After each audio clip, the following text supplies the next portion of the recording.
একটা গরিব ছেলের ইউপিএসসি পরীক্ষা দেওয়ার স্বপ্ন যখন ট্রেনের একটা ছোট্ট ভুলে ভেঙে যাওয়ার মুখে, ঠিক তখনই একজন অচেনা টিটি মেয়ের একটা অবিশ্বাস্য সিদ্ধান্ত সব কিছু বদলে দিল। যে সিদ্ধান্তের পর মানবতা নিজেই চোখের জল ফেলে দিল। এই গল্পটা শুধু একটা পরীক্ষার নয়, এটা একটা ছেলের অটুট জেদ, তার পরিবারের শেষ আশা আর একজন অজানা মেয়ের লুকানো দয়ার অসাধারণ মিলনের গল্প, যা প্রমাণ করে যে কখনো কখনো একটা মুহূর্তের সাহস পুরো জীবন পাল্টে দিতে পারে। ইউপিএসসি পরীক্ষা দিতে যাচ্ছিল একটা গরিব ছেলে। টিটি মেয়েটি যা করল দেখে মানবতাও কেঁদে উঠল। বন্ধুরা, এটা একটা সত্যি ঘটনা। বিহার প্রদেশের সারন জেলার যেখানে একটা ছোট্ট গ্রাম রামপুরের সকালটা সবসময়ের মতোই সাধারণ ছিল, কিন্তু আজ সেই গ্রামের বাসিন্দা রাহুল সিংয়ের বাড়িতে একটা অদ্ভুত নীরবতা ছিল। ছোট্ট ঘরের মধ্যে তার মা সীতা দেবী চুলায় রুটি সেঁকছিলেন, কিন্তু তার চোখ বারবার দরজার দিকে চলে যাচ্ছিল। দরজার কাছে বসে রাহুল তার পুরনো ব্যাগ ঠিক করছিল। সেই ব্যাগেই ছিল তার পুরো দুনিয়া, কয়েকটা বই, অ্যাডমিট কার্ড, একজোড়া কাপড় আর মায়ের দেওয়া ছোট্ট ভগবানের ছবি। চারপাইয়ে শুয়ে তার বাবা রামলাল কাশি দমন করার চেষ্টা করছিলেন। অশোক তার শরীরকে দুর্বল করে দিয়েছিল, কিন্তু চোখে আশা এখনও জীবিত ছিল। বাবা, ভয় করছে না তো? তিনি আস্তে আস্তে জিজ্ঞেস করলেন। রাহুল হাসার চেষ্টা করল। ভয় করছে না বাবুজি, শুধু দেরি হয়ে না যায়। এটা মিথ্যে ছিল। তাকে ভয়ও করছিল আর অস্থিরতাও হচ্ছিল। এটা শুধু পরীক্ষা ছিল না, এটা তার পুরো পরিবারের ভাগ্যের সিদ্ধান্ত ছিল। সীতাদেবী থালায় দুটো শুকনো রুটি আর একটু নুন রাখলেন। ঘরে সবজিও ছিল না। রাস্তায় খেয়ে নিস বাবা, তিনি বললেন। দিল্লিতে সব কিছু দামি হয়। রাহুল থালা হাতে নিল, কিন্তু গিলতে পারছিল না। সে জানত মা নিজে কিছুই খাননি। কিছুক্ষণ পর সীতাদেবী ভিতরে গেলেন আর শাড়ির আঁচলের সঙ্গে বাঁধা ছোট্ট গিট খুলে টাকা বের করলেন। পুরনো মুড়ে তাড়ার ওট। এটা নে, তিনি তার হাতে দিতে দিতে বললেন। এটুকুই জোগাড় করতে পেরেছি। রাহুল বুঝে গেল মা আবার কিছু বেচেছেন। মা, এটা কোথা থেকে? বেশি প্রশ্ন করিস না, তিনি মাঝপথে থামিয়ে দিলেন। শুধু অফিসার হয়ে ফিরিস। তার চোখ ভরে এলো, কিন্তু সে মাথা নিচু করে নিল। কান্না তাকে দুর্বল করে দিত, আর আজ সে দুর্বল হতে পারত না। ঘর থেকে বেরোবার সময় সে দরজার চৌক আটছুল। মা তার কপালে হাত রাখলেন আর বাবা কাঁপা হাতে আশীর্বাদ করলেন। গ্রামের পায়ে চলা পথে হাঁটতে হাঁটতে তার প্রত্যেক পা ভারী লাগছিল। পিছনে ফিরে দেখার সাহস হয়নি, কারণ যদি একবার মাকে কাঁদতে দেখে ফেলত তাহলে হয়তো সে যেতেই পারত না। বাস স্ট্যান্ডে পৌঁছতে পৌঁছতে সূর্য উপরে উঠে গিয়েছিল। সেখানে কয়েকজন তাকে দেখে হাসছিল। আরে, এও অফিসার হতে যাচ্ছে। গরিবের ছেলে কালেক্টর হবে, বাহ রে স্বপ্ন। রাহুল কিছু বলল না। সে চুপচাপ বাসে উঠে বসল। সে শিখে নিয়েছিল, জবাব দিলে জীবন বদলায় না, সহ্য করলে বদলায়।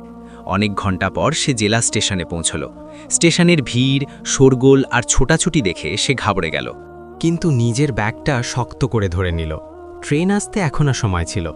সে এক কোণে বসে বারবার নিজের অ্যাডমিট কার্ড দেখছিল, যেন ভয় ছিল কোথাও এটাও হারিয়ে না যায়। ট্রেন এলো, তখন ভিড় এমন ভেঙে পড়ল যেন সবাইকে আজই কোথাও পৌঁছাতে হবে। কোনো রকমে ধাক্কা খেয়ে সে জেনারেল কামরায় উঠল। ভিতরে শ্বাস নেওয়ার জায়গাও ছিল না। লোকজন সিটে, মেঝেতে, এমনকি দরজাতেও বসেছিল। রাহুল দরজার কাছে দাঁড়িয়ে গেল আর ব্যাগটা বুকে জড়িয়ে ধরল। কিছুক্ষণ পর সে ভাবল টিকিটটা পকেট থেকে বের করে দেখে নি, যাতে পরে ঝামেলা না হয়। সে হাত পকেটে ঢোকালো, পকেট খালি। প্রথমে তার মনে হলো হয়তো অন্য পকেটে আছে। সে তাড়াতাড়ি সব পকেট হাতড়ে দেখল, কিছুই নেই। তার বুক ধরফর করতে লাগল। সে ব্যাগ খুলল, বইগুলো উল্টে দিল, কাপড় বাইরে বের করে দিল। টিকিট নেই, টাকাও নেই। তার হাত কাঁপতে লাগল, মাথা অবশ হয়ে গেল। তার মনে পড়ল স্টেশনে ভিড়ের মধ্যে কেউ তাকে ধাক্কা মেরেছিল। না না, সে বিড়বিড় করল, এটা হতে পারে না। তার চোখের সামনে মায়ের মুখ ঘুরে গেল। সেই গিট খুঁড়ে টাকা দেওয়ার দৃশ্য সব শেষ হয়ে গেল। কয়েক মুহূর্তের জন্য তার মনে হলো এখনই নেমে পড়ি, বাড়ি ফিরে যাই। কিন্তু পরের মুহূর্তেই বাবার কাশি আর মায়ের কথা তার কানে বেজে উঠল। তুই আমাদের শেষ আশা। সে আস্তে করে দেয়াল ধরল, চোখে জল এলো, কিন্তু সে কান্নার আওয়াজ বাইরে বেরোতে দিল না। ধরা পড়লে কি হবে, তার মন জিজ্ঞেস করল। আরেকটা আওয়াজ এলো, যদি না যাই তাহলে? সে চোখ মুছে সোজা হয়ে দাঁড়ালো। যা হবে দেখা যাবে, পরীক্ষা দিতেই হবে। ট্রেন গতি তুলে নিয়েছিল। গ্রাম, ক্ষেত, গাছ সব পিছনে পড়ে যাচ্ছিল, যেন তার পুরনো জীবন পিছনে ছুটে যাচ্ছিল। সে জানত না সামনে কি হবে, শুধু এটুকু জানত যে এখন ফেরার রাস্তা নেই। ঠিক তখনই কামরার অন্য প্রান্ত থেকে কালো কোট পরা একটা কঠিন আওয়াজ ভেসে এলো। Ticket checking. রাহুলের গলা শুকিয়ে গেল, তার পা যেন মাটিতে গেঁথে গেল। পায়ের আওয়াজ তার দিকে এগিয়ে আসছিল, আর প্রথমবার তার সত্যিই মনে হলো হয়তো তার স্বপ্ন এখানেই শেষ হয়ে যাবে। বন্ধুরা, কালো কোট পরা টিটি ধীরে ধীরে ভিড় চিড়ে এগিয়ে আসছিল। তার সঙ্গে একজন রেলওয়ে পুলিশও ছিল। কামরায় হঠাৎ হইচই পড়ে গেল। যারা বিনা টিকিটে ছিল তারা এদিক ওদিক তাকাতে লাগল। কেউ কেউ আগে থেকেই পকেট থেকে টিকিট বের করে হাতে ধরে রেখেছিল। রাহুলের গলা শুকিয়ে গেল। সে আরেকবার খালি পকেট হাতড়ালো, যেন আশা ছিল কোনো অলৌকিক ঘটনা ঘটবে, কিন্তু পকেট এখনও খালি ছিল। টিটি এক এক করে যাত্রীদের টিকিট দেখছিল। তার আওয়াজ কঠিন ছিল, চোখ তীক্ষ্ণ, কোনো বাহানা চলছিল না। টিকিট? এই নিন। ঠিক আছে, বসুন। ধীরে ধীরে সে রাহুলের একদম সামনে এসে থামল। টিকিট? রাহুলের ঠোঁট খুলল, কিন্তু আওয়াজ বেরোল না। টিকিট দেখান। এবার আওয়াজ আরও কঠোর হলো। রাহুল কাঁপতে কাঁপতে বলল, ম্যাডাম, আমার টিকিট। কি আপনার টিকিট? সে মাঝপথে থামিয়ে দিল। পুরো কামরার নজর এখন তার ওপর। রাহুল মাথা নিচু করে নিল। চুরি হয়ে গেছে, স্টেশনের টাকাও। কয়েকজনের মুখে তৎক্ষণাৎ ঘৃণা ফুটে উঠল। আরে রোজকার নাটক এটা, সবাই এই বলে চুরি হয়ে গেছে। এমন লোকদের ধরো। টিটির চোখে সন্দেহ স্পষ্ট দেখা যাচ্ছিল। নাম রাহুল সিং। কোথায় যাচ্ছেন? দিল্লি। পরীক্ষা দিতে। কোন পরীক্ষা? ইউপিএসসি। কামরায় হালকা হাসির শব্দ হলো। এই ইউপিএসসি দেবে? আগের টিকিট তো কিনে নাও ভাই। রাহুলের কান জ্বলে উঠল, কিন্তু সে মাথা তুলল না।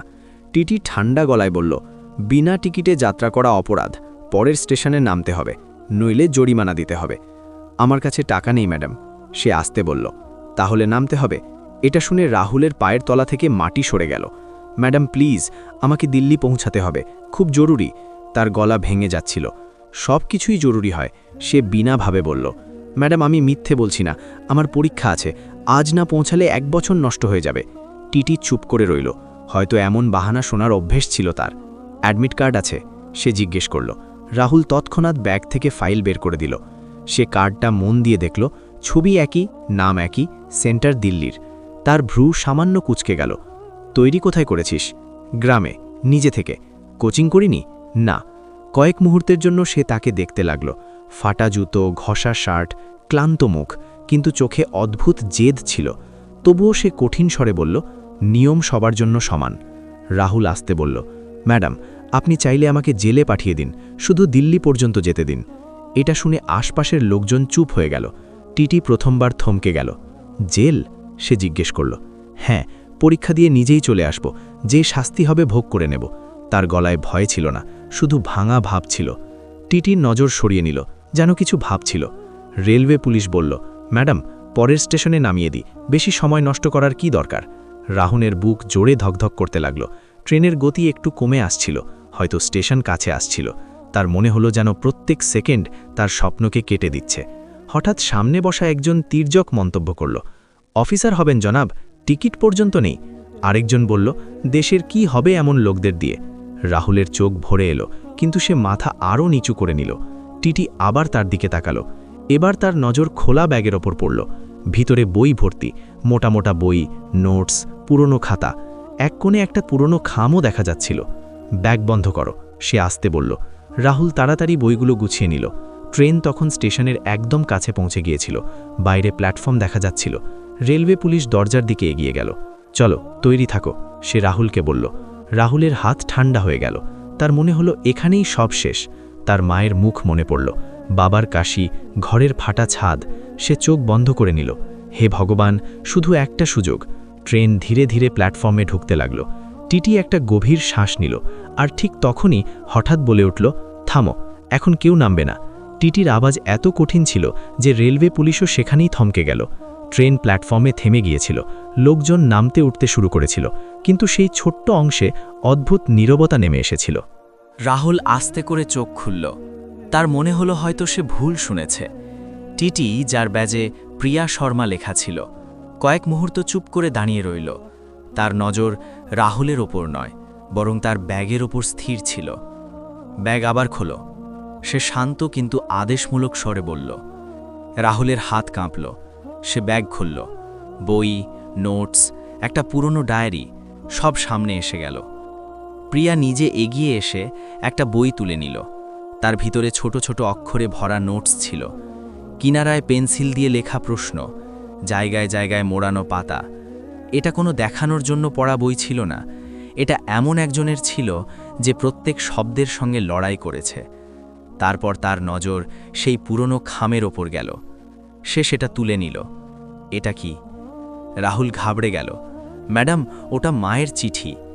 প্রিয়া কয়েক মুহূর্ত তাকে দেখল, তারপর আস্তে করে খাম খুলে ফেলল। ভিতরে হলুদ হয়ে যাওয়া কাগজে টেরে মেরে অক্ষরে লেখা ছিল, বাবা, আমরা পড়াশোনা জানি না, কিন্তু এইটুকু জানি যে তুই হেরে গেলে আমরা জ্যান্ত মরে যাব। তুই ভয় পাস না, ভগবান তোর সঙ্গে আছে। প্রিয়ার আঙুল সামান্য কেঁপে উঠল। সে তাড়াতাড়ি কাগজটা ফিরিয়ে রাখল, যেন কারো ব্যক্তিগত জগতে বেশিক্ষণ থাকা ঠিক নয়। কামরায় বসা লোকজন এখন চুপ, কারো কাছে বলার কিছু ছিল না। প্রিয়া আস্তে করে জিজ্ঞেস করল, ঘরে আর কে আছে? মা আর অসুস্থ বাবা। রাহুল উত্তর দিল, কামাই করে কে? মা, অন্যের বাড়িতে কাজ করে। সে মাথা নিচু করে নিল। এই উত্তর দেওয়া তার কাছে সবচেয়ে কঠিন মনে হতো। প্রিয়া কয়েক সেকেন্ড একদম স্থির হয়ে দাঁড়িয়ে রইল। তার মুখে কঠোরতা এখনও ছিল, কিন্তু চোখে হালকা জল এসে পড়েছিল। রেলওয়ে পুলিশ আবার বলল, ম্যাডাম, ট্রেন চলতে শুরু করবে, সিদ্ধান্ত নিন। বাইরে সিটি বেজে গিয়েছিল। প্রিয়া জানালা দিয়ে বাইরে তাকালো। প্ল্যাটফর্ম ধীরে ধীরে পিছনে সরে যাচ্ছিল। সে চোখ বন্ধ করল, যেন ভিতরে কোনো লড়াই চলছিল। তারপর হঠাৎ সে পকেট থেকে পার্স বের করল। রাহুল চমকে তার দিকে তাকালো। সে টিকিট বুক করা স্টাফকে ইশারা করল, যে পাশের কামরায় ছিল। কয়েক সেকেন্ড পর সে এলো। প্রিয়া কোনো নাটক ছাড়াই বলল, দিল্লি পর্যন্ত টিকিট বানিয়ে দিন, জেনারেল। স্টাফ জিজ্ঞেস করল, প্যাসেঞ্জার? প্রিয়া শুধু মাথা দিয়ে রাহুলের দিকে ইশারা করল। রাহুল বুঝতেই পারছিল না কি হচ্ছে। ম্যাডাম, না, আমি, সে বলতে যাচ্ছিল। প্রিয়া কঠিন গলায় বলল, চুপ করো। তার গলায় ধমক ছিল, কিন্তু তাতে দয়া লুকিয়েছিল। টিকিট তৈরি হয়ে গেল। প্রিয়া নিজের টাকা দিয়ে টিকিটটা রাহুলের দিকে এগিয়ে দিল। রাহুলের হাত এগোতেই পারছিল না। নাও, সে বলল। রাহুলের চোখ থেকে জল পড়ে গেল। সে কাঁপা হাতে টিকিটটা নিল, যেন খুব দামি কিছু ধরছে। কামরায় বসা কয়েকজন নজর সরিয়ে নিল। যারা এতক্ষণ তার মজা করছিল, তারা এখন অস্বস্তিতে পড়ে গেল। প্রিয়া ব্যাগ থেকে পানির বোতল বের করে তার দিকে এগিয়ে দিল। পানি খাও, মুখ দেখো নিজের। রাহুল বোতলটা ধরল। তার হাত তখনও কাঁপছিল। ধন্যবাদ ম্যাডাম। তার গলা খুব আস্তে ছিল। প্রিয়া সোজা তার চোখে চোখ রেখে বলল, আমাকে ধন্যবাদ দিও না, শুধু পাশ করে যাও। এটা শুনে রাহুলের গলা ভরে এলো। সে কিছু বলতে পারল না। কয়েক সেকেন্ড পর প্রিয়া আস্তে করে যোগ করল, আর যদি সত্যি অফিসার হয়ে যাও, তাহলে কোনো গরিবকে নিয়মের নামে ভেঙো না। ট্রেন এখন পুরো গতি তুলে নিয়েছিল। বাইরে অন্ধকার গাঢ় হতে লাগল। রাহুল সিটের কোণে বসে গেল। টিকিটটা মুঠোয় শক্ত করে ধরে রেখেছিল, যেন ভয় ছিল এই স্বপ্নটাও কোথাও হারিয়ে না যায়। প্রিয়া ফিরে যেতে লাগল, কিন্তু এক মুহূর্তের জন্য থামল। সে পিছনে ফিরে তাকালো। সেই ছেলেটা মাথা নিচু করে চুপচাপ কাঁদছিল, বিনা আওয়াজে। তার চোখে সেই কষ্ট ছিল যা সে নিজেও কখনো জীবনে পার করে এসেছে। প্রিয়া নজর সরিয়ে নিল আর এগিয়ে গেল। কিন্তু সেই রাতে ট্রেনের শব্দের মাঝে দুজন মানুষের জীবনের দিক বদলে গিয়েছিল। একজনকে গন্তব্যের আশা মিলেছিল, আর অন্যজনকে তার মানবতা ফিরে এসেছিল। রাহুল প্রথমবার অনুভব করল যে হয়তো ভগবান সত্যিই কোনো না কোনো রূপে সাহায্য পাঠিয়ে দেন। সে টিকিটটা বুকে জড়িয়ে ধরে বসে রইল, যেন এটা শুধু কাগজ নয়, তার পুরো জীবন। সে জানত না যে এই দেখা এখানেই শেষ হবে না, কারণ কিছু সম্পর্ক নাম দিয়ে হয় না, একটা সিদ্ধান্ত দিয়ে হয়ে যায়।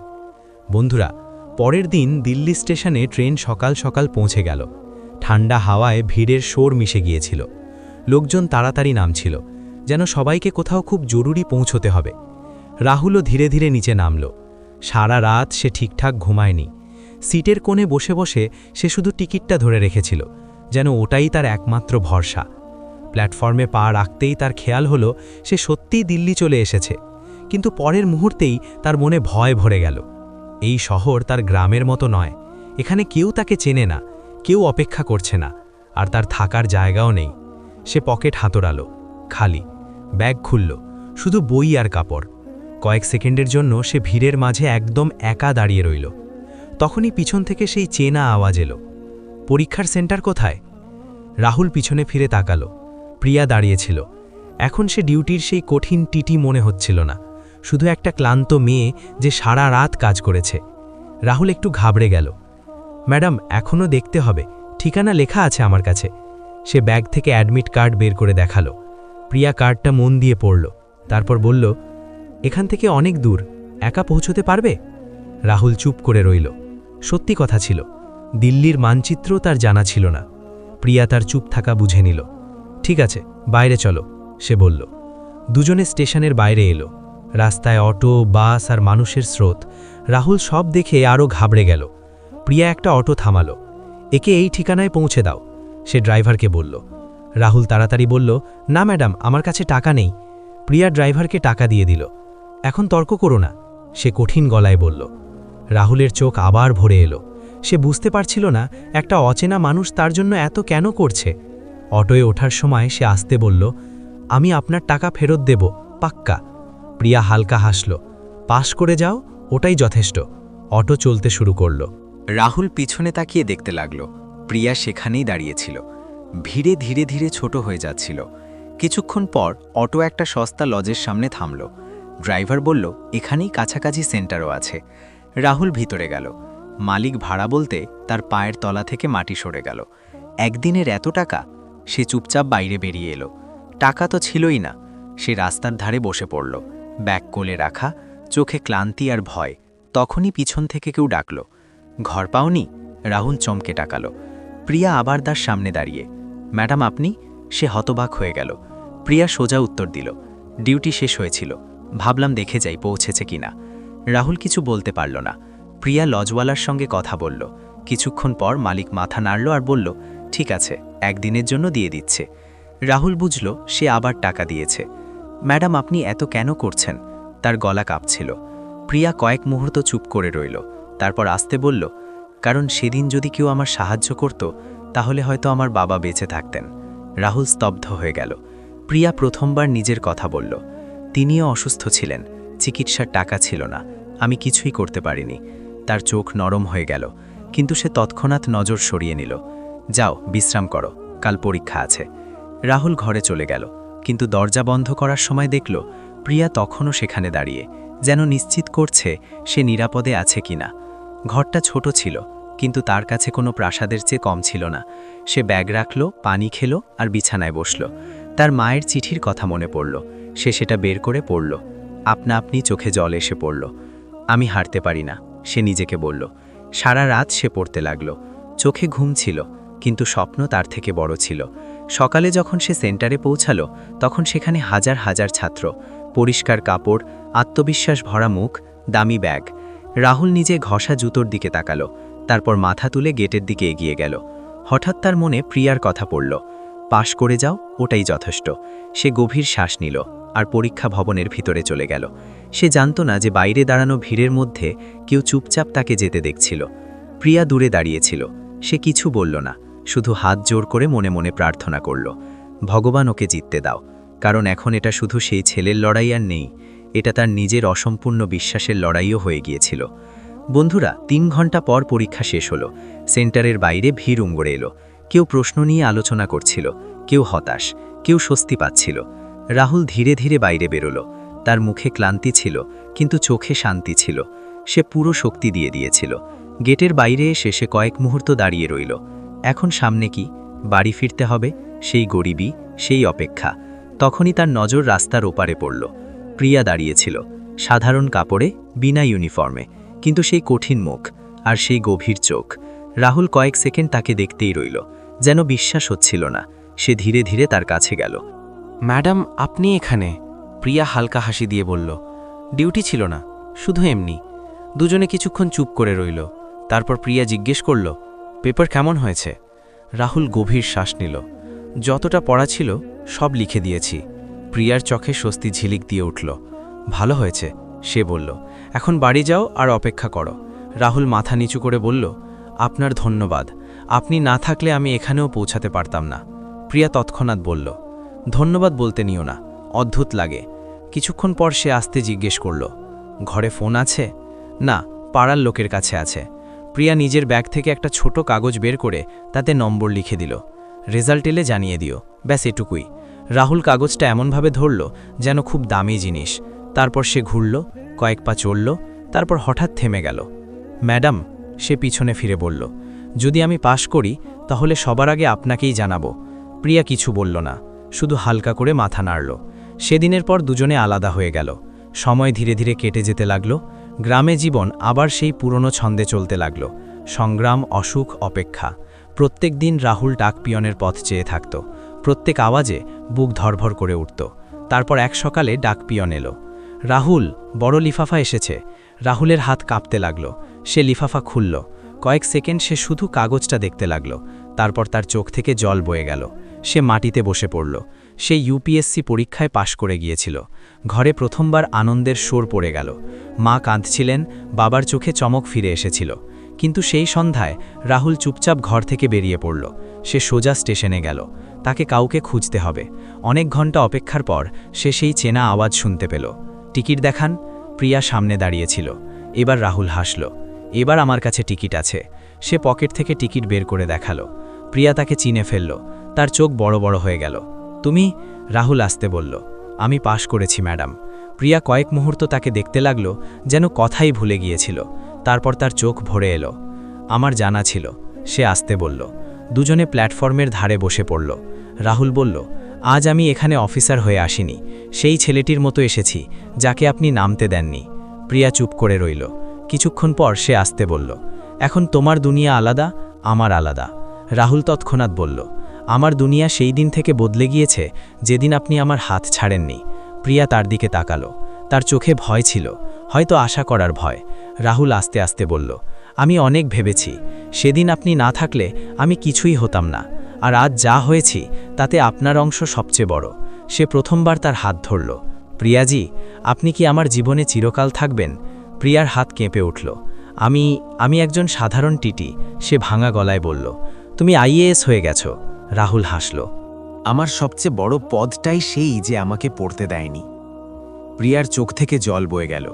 সে প্রথমবার নিজেকে আটকানো ছাড়ল। কয়েক মাস পর সেই গ্রাম রামপুরে, যেখানে একসময় লোকে হাসত, আজ বিয়ের শাক বাজছে। গ্রামের লোক অবাক। একজন আইএএস অফিসার তার বউ করে একজন টিটিইকে বাড়ি নিয়ে আসছে। মণ্ডপে বসে রাহুল যখন প্রিয়ার কপালে সিঁদুর ভরল, তখন সীতা দেবীর চোখ থেকে জল থামছিল না। রামলাল কাপা হাতে দুজনকে আশীর্বাদ করলেন। প্রিয়া ঝুঁকে তাদের পা ছুল। প্রথমবার তার মনে হলো হয়তো এখন তারও ঘর আছে। রাহুল আসতে বলল, সেদিন ট্রেনে আপনি আমাকে গন্তব্য পর্যন্ত পৌঁছে দিয়েছিলেন। আজ থেকে আমরা দুজনে একসঙ্গে চলব। প্রিয়া জল ভরা হাসি দিয়ে মাথা নাড়ল। কারণ কখনো কখনো জীবন রেল লাইনে চলে না, কোনো মানুষের সঙ্গে চলার কারণে সঠিক পথে আসে। আর সেদিন সত্যিই মনে হচ্ছিল যেন মানবতা হারতে পারে না, যদি কেউ একটা দিল থেকে সিদ্ধান্ত নিয়ে ফেলে। বন্ধুরা, কারো সাহায্য করতে গরিব হওয়া জরুরি নয়, শুধু দিলটা বড় হওয়া দরকার। একটা ছোট্ট সঠিক সিদ্ধান্ত কারো পুরো জীবন বদলে দিতে পারে, আর সেই মানুষটাই একদিন তোমার খুশির কারণও হয়ে উঠতে পারে। কিন্তু যদি তোমরা প্রিয়ার জায়গায় থাকতে, তাহলে কি করতে? নিয়ম মেনে রাহুলকে ক্রেন থেকে নামিয়ে দিতে, নাকি মানবতা দেখিয়ে তার সাহায্য করতে, যাতে তার স্বপ্ন ভেঙে না যায়? তোমাদের মতে সঠিক সিদ্ধান্ত কি হতো, নিয়ম না মানবতা? কমেন্টে অবশ্যই বলো তুমি কি করতে। তোমার একটা মতামত অন্য কাউকে সঠিক চিন্তা দিতে পারে। আর যদি এই গল্পটা তোমার দিলকে ছুঁয়ে যায়, তাহলে ভিডিওটা লাইক করো, শেয়ার করো, আর চ্যানেল আদনান বয়েসকে সাবস্ক্রাইব করো। পরের গল্পে আবার দেখা হবে। ততক্ষণ নিজের খেয়াল রেখো। আর হ্যাঁ, মনে রেখো, এই গল্পে যতগুলো সাবস্ক্রাইব আসবে, ততগুলো মানুষকে ইফতারি করাবো। হতে পারে আপনার একটা সাবস্ক্রাইব একজন অসহায় মানুষের জন্য ইফতারের কারণ। ধন্যবাদ।